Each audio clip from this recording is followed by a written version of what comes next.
வழங்க கோரி அகில இந்திய நரிக்குறவர்கள் பாசிமணி ஊசி கைவினைப் பொருட்கள் முன்னேற்ற சங்கம் சார்பில் மாவட்ட ஆட்சியர் அலுவலகத்தில் மனு.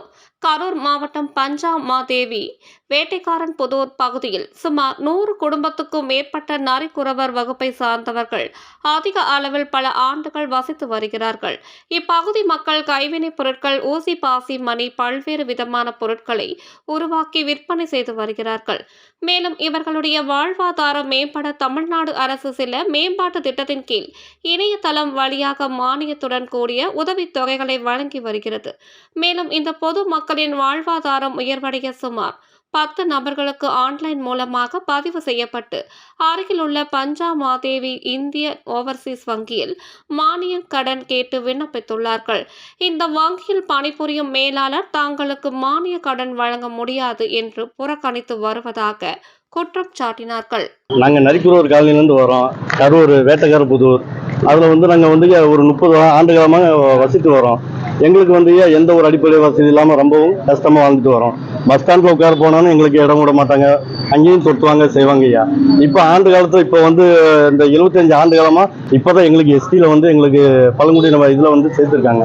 இந்த வாய்ப்பில் தாட்கோ நிறுவனம், இந்த மாதிரி டிக்கு, இந்த மாதிரி காதி அவங்கெல்லாம் உங்கள் இனத்துக்கு நாங்கள் மானியம் வழங்குகிறோம், நீங்கள் ஆன்லைன் மூலியமாக அப்ளை பண்ணுங்கப்பா, நீங்கள் நீங்கள் லோன் கேட்டிங்கன்னா உங்களுக்கு என்ன செய்யணுமோ நாங்கள் அந்த சலுகை செய்கிறோம்ட்டு எங்களை மீட்டிங் போட்டு பேசாங்க ஐயா. அதை வச்சு நாங்கள் என்ன பண்ணோம், எங்கள் மக்கள் எல்லா பேரும் சேர்ந்துட்டு நாங்கள் போய் ஆன்லைனில் அப்ளை பண்ணோம் அப்படின்னாங்க ஐயா. அதனால நாங்கள் என்ன பண்ணோம், எங்கள் பக்கத்தில் பஞ்சமாதேவி கிளை ஐஓபி பேங்க்ல தான் நாங்கள் ஒரு 50-60 பேர் அப்ளை பண்ணியிருக்கோம் ஐயா. அந்த இதில் போயிட்டு நாங்கள் லோனுக்கு அப்ளை பண்ணிட்டு ஆன்லைன் மூலியமாக வந்துச்சு தபால்.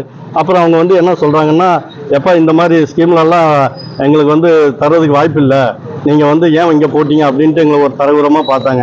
இல்லைங்க ஐயா, ஆன்லைன் மூலியமாக இந்த மாதிரி எல்லாம் கொடுக்குறாங்க.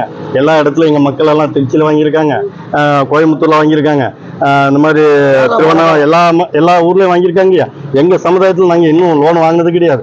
எங்கள் கரூரில் நாங்கள் இத்தனை வருஷமாக வாழ்ந்துட்டு கிடக்கிறோம், எங்களுக்கு ஒரு வாய்ப்பு கொடுங்க ஐயா, நாங்கள் கிளீனாக கட்டுறோம் அப்படின்ற. இல்லைப்பா நாங்களும் தர முடியாது, செய்ய முடியாது, கொடுத்தாக்கா 10,000 தரேன், 20,000 தரேன்னு ரொம்ப இலக்காரமாக பேசுனாங்க ஐயா. அதான் பேசும்போது எங்களுக்கெல்லாம் அந்த காசெல்லாம் பத்தாதுங்க ஐயா. இன்னைக்கு விட்டு பொருள் வாங்குறதுக்கு நாங்கள் டெல்லிக்கு போகிறோம். அந்த டெல்லிக்கு போகும்போதுங்க எங்களுக்கு இங்கிலேருந்து ரயில் பயணமே எங்களுக்கு 10,000 ரூபாய் பக்கம் வந்துடும். ஒரு 2 பேர் போயிட்டு தான் வாங்கிட்டு வரணும். அந்த இதுக்கு எங்களுக்கு அந்த செலவெல்லாம் போயிடும். எங்களுக்கெல்லாம் இந்த பணம் பத்தாதுங்க. எங்களுக்கு ஐயப்பட்டு நாங்கள் அந்தந்த கடையில் போட்டு எங்களோட வாழ்வாதாரத்தை நாங்கள் வாழ்ந்துட்டு வந்தோம். எங்களுக்கு 10,000 5,000 சொல்லிட்டு எங்களை இழிவுத்தனமாக மேனேஜர் பேசுகிறாருங்கய்யா. அதனால ஐயா நம்ம கலெக்டர் ஐயாவை பார்த்துட்டு ஒரு மனுவை கொடுத்துட்டு ஐயா மூலியமாக எங்களுக்கு ஒரு வாழ்வாதாரத்தை எங்களுக்கு உயர்த்துவாருன்னு சொல்லிட்டு ஐயாவை பார்க்கறதுக்காக வந்திருக்கிறோம்.